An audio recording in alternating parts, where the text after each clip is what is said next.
I returned from a 3-week business trip to find a new occupant in my CEO's suite. It was my wife's best friend, Julian Vance. "Marcus, don't be so petty, my wife," Ava said, her voice dripping with unearned authority. Julian's health has been fragile lately, and the energy in his old office was just draining. He needed a space that inspired him. Julian sat behind my mahogany desk, offering me a smug, Victor's grin. He pointedly adjusted his sleeve, flashing the $1 million Patek Philippe I had originally bought as an anniversary gift for Ava. "Don't blame Ava, Mr. Thorne," Julian said, his voice a mock sympathetic drawl. "It's my fault for being so sensitive."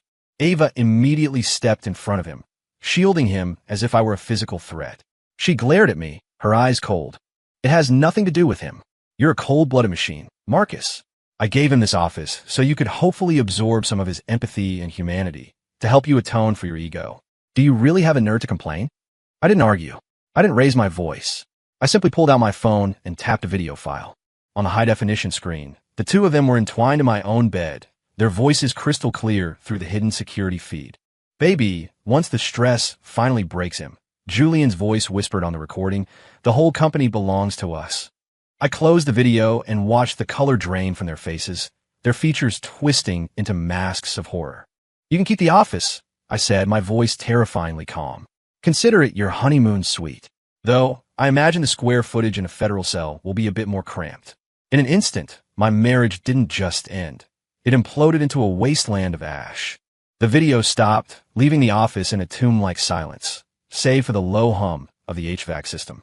Julian's triumphant smirk was frozen, his face the color of parchment. The luxury watch on his wrist suddenly looked like a branded iron, marking his guilt. Ava's pupils dilated. She let out a sharp, ragged gasp that tore through the silence. She lunged at me, clawing for my phone, her designer nails inches from the screen. I stepped aside with practiced ease, and she stumbled, nearly hitting the floor. "Marcus, you spied on me? You pathetic, disgusting." She screamed, her voice cracking. It was the sound of hysterical rage, devoid of any real ground to stand on. Julian's knees buckled. He sank to the plush carpet, his soft, pampered frame trembling. "Marcus, please. She seduced me. It was her. She told me you didn't love her, that she was so lonely, so neglected." He was babbling now, tears and snot trailing down his face. Ava froze, her eyes snapping toward Julian with the venomous hatred of a cornered viper. You coward," she hissed, her body shaking. "Say that again." She pointed a trembling finger at him, but Julian just curled into a ball, avoiding her gaze. "It was you. It was always you," he whimpered. The two of them turned on each other in an instant, snarling and casting blame like trapped animals. It was a pathetic, low-rent comedy. I watched the spectacle with a detachment so profound it surprised even me. There wasn't a spark of pain left, only a cold, bracing clarity. I picked up the desk phone and dialed the internal line. "Security, I need 2 officers in the CEO suite immediately. Also, get Nora to call our lead counsel, Mr. Sterling. Tell him to meet me in my office now." My voice was flat, a dial tone of a human being. Hearing the word security, Ava's entire demeanor shifted. She dropped to her knees and grabbed the hem of my trousers, her fingers ice cold. "Marcus, I'm sorry. I was confused. I was in a dark place. It's you I love. Only you," she wailed, tears smearing her expensive makeup. That face, which I once thought was the most beautiful thing in the world, now looked grotesque. My stomach churned. I felt a wave of pure physical revulsion. I began prying her fingers off my leg one by one. The touch of her skin made my flesh crawl. "Don't touch me," I said, my voice a low, frozen rasp. "You're making me sick." The security team arrived seconds later, their heavy boots thudding against the floor. They took in the chaos with professional silence. Mr. Sterling, my attorney, pushed through the door, his eyes widening slightly at the sight of Ava huddled on the floor. I pointed at Julian, who was sobbing into the carpet, and Ava, who was paralyzed at my feet. "I'm pressing charges for corporate espionage, embezzlement, and grand larceny," I said firmly. "Escort them out." "Mr. Sterling, let's file the police report." Julian went rigid. Ava looked up, her eyes wide with a mix of begging and absolute despair. "Marcus, are you really going to destroy me? I'm your wife." She tried to use the title like a shield, a final desperate gambit. I laughed. It was a sharp, jagged sound. My wife? My wife was in my bed plotting with her lover to kill me and seize my assets. You lost that title a long time ago. The guards moved in, expertly hoisting them up. Julian struggled feebly, crying out for another chance. Ava was dragged toward the door, her hair disheveled, screaming threats that echoed down the hallway. "You'll regret this, Marcus. I'll make sure you regret this." The entire floor of employees watched in stunned silence as the two were hauled away. I ignored their stares. I leaned in and whispered to the lead security officer, "Freeze every authorized user card attached to her name. Everything." The officer nodded and turned to follow. My world needed a deep, surgical cleaning, and I was just getting started. The office returned to its deathly quiet. A fresh cup of coffee was placed on my desk. Nora, my assistant, had brought it in without a word. "The police have been notified, Mr. Thorne. Here is the filing receipt," she said, her tone perfectly professional. I took the paper, my thumb tracing the edge of the official seal. Good. By noon, a fresh storm hit the lobby. Ava's parents, the Rivers, burst into my office like a pair of hurricanes. Their faces were flushed with indignation. Ava's mother pointed a finger at my chest, screaming, "Marcus Thorne, you ungrateful snake. After everything our Ava did for you, how dare you humiliate her like this?" Her father stood beside her, his eyes narrowed with spite. "You think you're untouchable? The Rivers family has deep roots in this city, boy. We aren't going down without a fight." I didn't even stand up.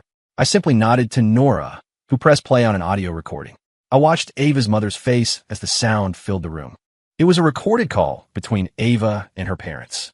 The greed in their voices was palpable. "Mom, Marcus bought me another bag, but it was only 10 grand. He's becoming so stingy," Ava's voice complained. "Be patient, honey," her mother's voice replied, honey sweet and manipulative. "Just keep playing the devoted wife. He's obsessed with you. Soon enough, he'll put the whole company in your name. Then we can finally get your brother that condo in the Gold Coast and give him the seed money for his firm." "Exactly," her father's voice added. "Your brother is the future of this family's legacy. We're counting on you." The recording clicked off. The Rivers went pale, their bravado evaporating into the stale office air. Their lips trembled, but no words came out. I tapped a pen against the desk. "Riverside Holdings, your family firm? As of 10 minutes ago, every contract you had with my subsidiaries has been terminated for cause." Ava's mother gasped, her eyes darting around in terror. "Oh, I forgot to mention," I added, my voice devoid of emotion. "Riverside Holdings was technically a wholly owned subsidiary of mine after I bought out your debt last quarter. I own you." They both swayed, looking as though the bones had been removed from their bodies. Her mother tried to speak, but her voice was a ghost.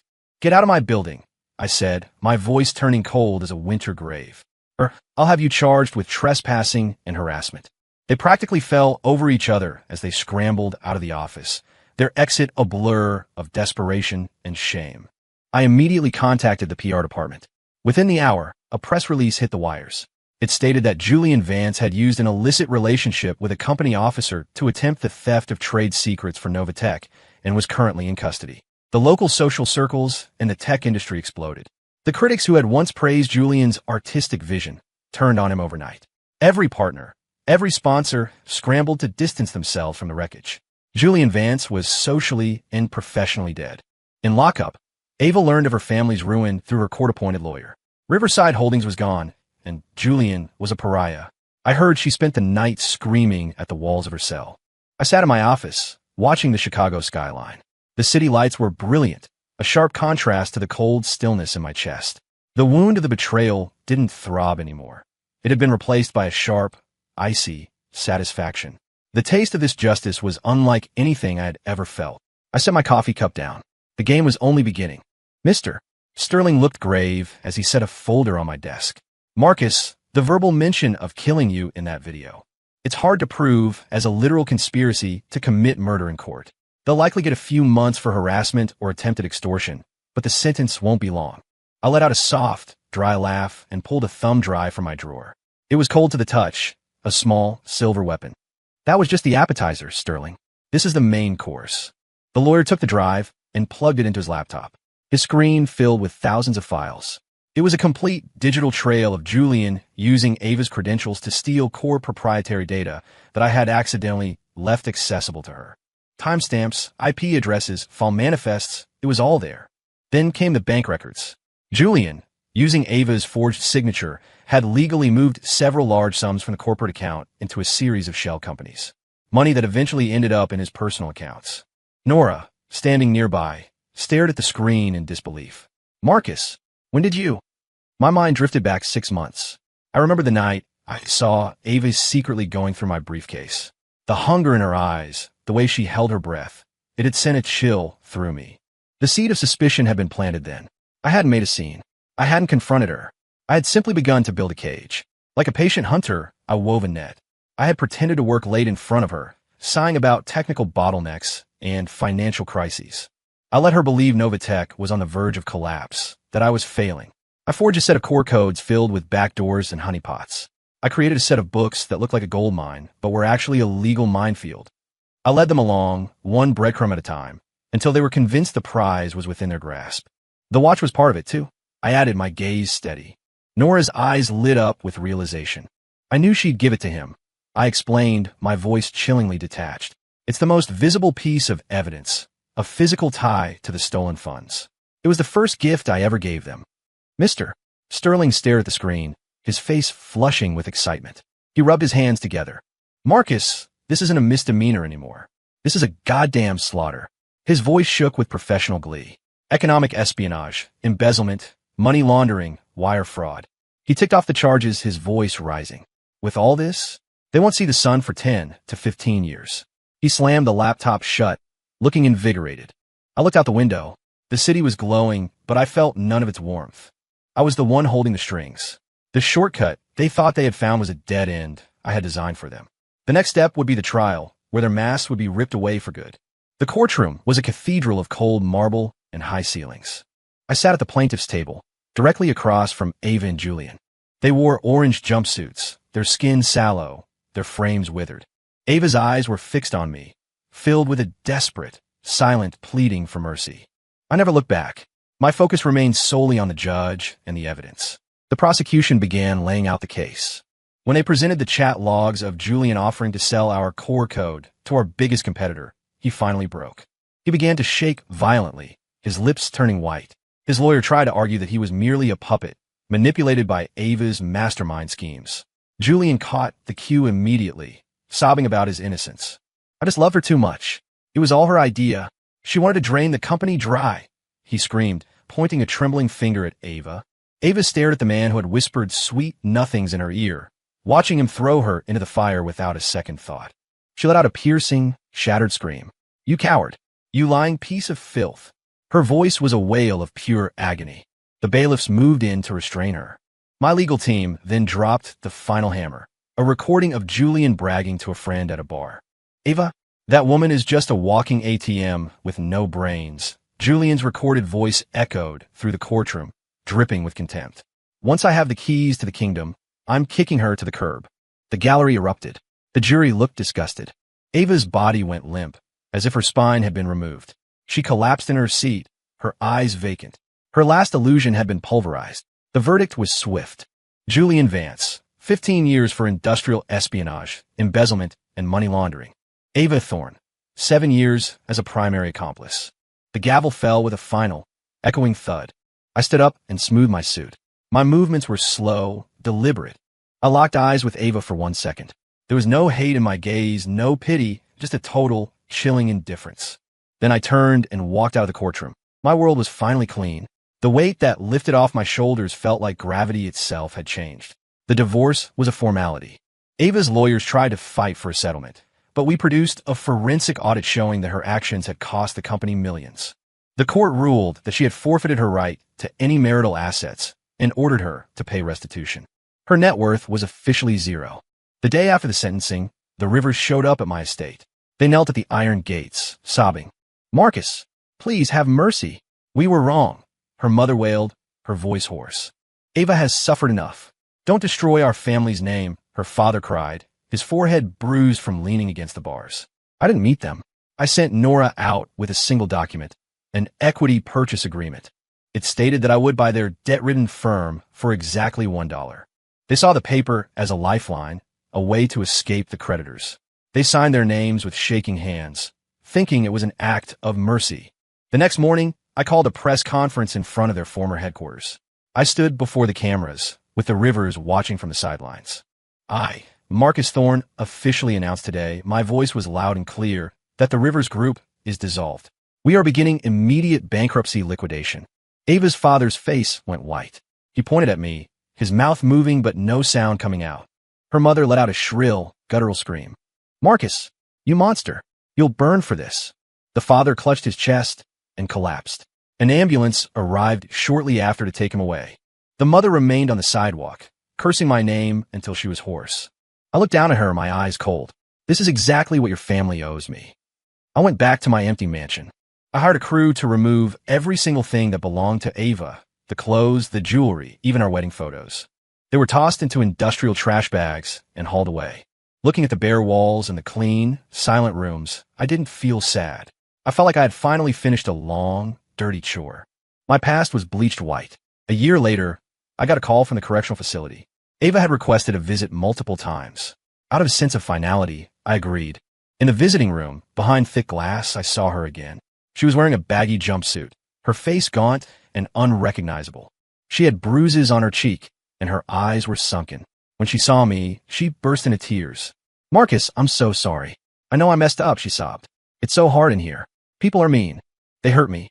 Please help me. Just give me a better placement, please. I listened in silence. Her tears, her suffering, it felt like watching a movie in a language I didn't speak. Where is the heart of the ocean? I asked suddenly. It was the first expensive necklace I had ever bought her. Ava blinked, her hand instinctively go to her bare neck. I put in storage. I smiled, a cold, mocking thing. I turned my phone toward the glass. It showed a photo of Julian Vance, taken 18 months ago, sitting in a brand new red Ferrari, grinning. You sold the necklace to buy him that car, didn't you? I looked her in the eye. My private investigators had found the truth long ago. Her true love had been a transaction from the start. She had pawned her history for a man who viewed her as a paycheck. The color left Ava's face. She stared at the photo, her eyes shattering. Her repentance was revealed as the hollow lie it always was. I stood up. Have a productive sentence. Don't contact me again. That was the last time I saw her. I walked out into the sun, leaving the ghost of my past behind. 3 years passed. Novatech went public, its valuation skyrocketing. I became a titan of industry, a legend in the business world. Nora was now my COO. Our relationship had evolved into something deeper, a bond forged in the fires of professional combat and mutual trust. On the way to a charity gala, my car stopped at a red light. I happened to glance out the window toward a row of trash bins. 2 homeless people were fighting over scrap of something.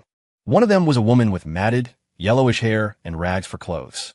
She was pushed to the ground by a man, but she clutched a plastic bottle to her chest like it was gold. I recognized her. It was Ava, out on early parole. She was bleeding from a scrape on her forehead, fighting for a nickel deposit. Her eyes were wide with a pathetic, animalistic desperation. My driver whispered, Mr. Thorne, should I drive? I said. The light turned green. As the car pulled away, I saw her in the rearview mirror. She had won the bottle and was tucking it into her shirt with a grin of pure, miserable satisfaction. It was a haunting, pitiful sight. I looked away and never looked back. Her life was no longer my concern. The pain she had caused me was now reflected back on her in the most absolute way. The distance between us was now infinite. That was the only revenge that mattered. My world was the stars and the sea. Hers was the gutter. One evening, as Nora was leaving the office, she realized she was being followed. Her instincts, sharpened by years at my side, kicked in immediately. She didn't panic. She called me from her car. Marcus, I think someone is tailing me. Her voice was steady. I immediately mobilized our private security and looped in the police. My gut told me this wasn't random. It smelled like the past. The police investigation was swift. The mastermind was Julian Vance, pulling strings from behind bars. He had heard about the Novatech IPO and had finally snapped. He blamed me for his downfall, screaming to anyone who would listen that he was going to take me down with him. He had used a fellow inmate to contact some low-level thugs to kidnap Nora, hoping to ransom her for $1 billion. I laughed when I heard the plan. He was still so incredibly stupid. I decided to play along. With the cooperation of the FBI, we staged a successful kidnapping. Nora, ever the professional, played her part perfectly. Julian called from a smuggled phone in prison, his voice a raspy, demonic snarl. Thorne, you think you won? I'm going to make sure you never sleep again, he roared. 10 billion in crypto, where your woman comes back in pieces. The entire call was recorded and traced. It was the final nail in his coffin. He was handed an additional 10 years for conspiracy to kidnap and extortion. He would likely spend the rest of his life in a cage. His final move had been like a moth flying into a blowtorch. I hung up the phone, my expression flat. The last piece of filth had been swept away. The media began to obsess over my partnership with Nora. They called her the goddess of Novatech and spoke of us as the ultimate power couple. Ava, wandering the streets, saw the news on a discarded newspaper in a subway station. That headline was the final break in her mind. Late one night, a hysterical screaming erupted outside the gates of my estate. Security intercepted a disheveled woman trying to climb the fence. She was filthy, her clothes torn, her mind clearly gone. "Marcus, come out. I know you still love me," she shrieked. "You can't be with her. I'm sorry. I'm so sorry. Just take me back. Let's start over." I was on a video call with Nora, finalizing our strategy for the next quarter. When a security lead called my desk, I didn't even look at the monitor. "Handle it according to protocol. If she returns, call the police." I closed the security feed and went back to my meeting. The woman outside was nothing more than a buzzing insect. Her love and her regret were worth less than the static on a dead radio. Later, I heard she was taken to a state psychiatric facility. Her story had reached its inevitable conclusion. One weekend, Nora was helping me organize my library. She pulled an old, dusty leather book from a crate in the corner. It was my college journal. She flipped it open and saw my youthful, idealistic handwriting. "Saw Ava today. She wore a white dress. She looked like an angel. I'm going to build an empire for her. I'm going to give her everything so she never has to worry again." Nora looked up at me, her eyes soft with a complex emotion. She had never known that version of me. "Marcus, you really..." She trailed off. I walked over and took the journal from her. I looked at the words. They felt like they had been written by a stranger in a different century. I smiled, and for the first time, it was a smile of true release. "People change," I said softly. "The man who wrote that died the day I decided to fight back." I walked to the fireplace and tossed the journal into the flames. The fire licked the pages, turning the youthful dreams and the desperate love into gray ash. It wasn't a denial of the past. It was a confirmation that it was truly over. It held no power over me anymore. I turned to Nora. "Come on, let's go look at the site for the new headquarters." I didn't look back at the fire. Years passed, and the Thor name became a synonym for the American dream. Novatech's reach was global. I sat for an interview with a top business magazine. Nora was by my side. We were partners in every sense of the word. The interviewer, a seasoned journalist, leaned in with a careful question. "Mr. Thorne, your life is legendary, but it's had its turbulence." She chose her words carefully. "Looking back, do you feel any lingering resentment? Any hate for those who betrayed you?" The camera zoomed in on my face. The world wanted to see a flicker of pain or a spark of anger. I looked into the lens and smiled. My eyes were clear, untroubled. "My goal has always been the stars," I said, my voice resonant and calm. "When you're running a marathon toward the horizon, you occasionally trip over a rock." I paused. "Do you hate the rock?" "No. You kick it out of the path and keep running." "In fact," I added, "you usually forget what the rock even looked like pretty quickly." My answer was the ultimate testament to my strength. I hadn't just defeated them. I had erased them. Across the city, in a quiet ward of the state hospital, Ava sat staring at a television screen. She saw the man I had become, radiant, untouchable, and utterly at peace. She looked down at her own hands, her nails caked with dirt. When those words, "forget what the rock even looked like," hit her, she let out a sound that wasn't human. It was a wail of total, final erasure. She had become a non-entity in the only world she ever cared about. Night fell. Nora and I stood on the observation deck of the new Novatech tower. The city lights below looked like a carpet of fallen stars. "What are you thinking about?" Nora asked, draping a coat over my shoulders. I pointed up at the constellations. "I'm thinking about our Star Reach project. I want to know when we can put the first satellite in orbit." We shared a smile, a silent understanding. This was the life I had built from the ruins. My phone buzzed with a news alert. Inmate Julian Vance deceased following prison altercation. I glanced at it for a split second and swiped it away, the same way one clears a spam text. The screen went dark, and my heart didn't skip a single beat.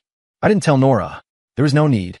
The end of a traitor, whether by rot or by violence, couldn't touch me. My revenge hadn't happened in a courtroom or a prison. It had happened the moment I decided they no longer mattered. I took Nora's hand, feeling the warmth of her palm. It was a warmth built on loyalty and a shared future. "The wind is picking up," I said softly. "Let's go home." My home was a place of peace. My journey to the stars was just beginning. Story complete.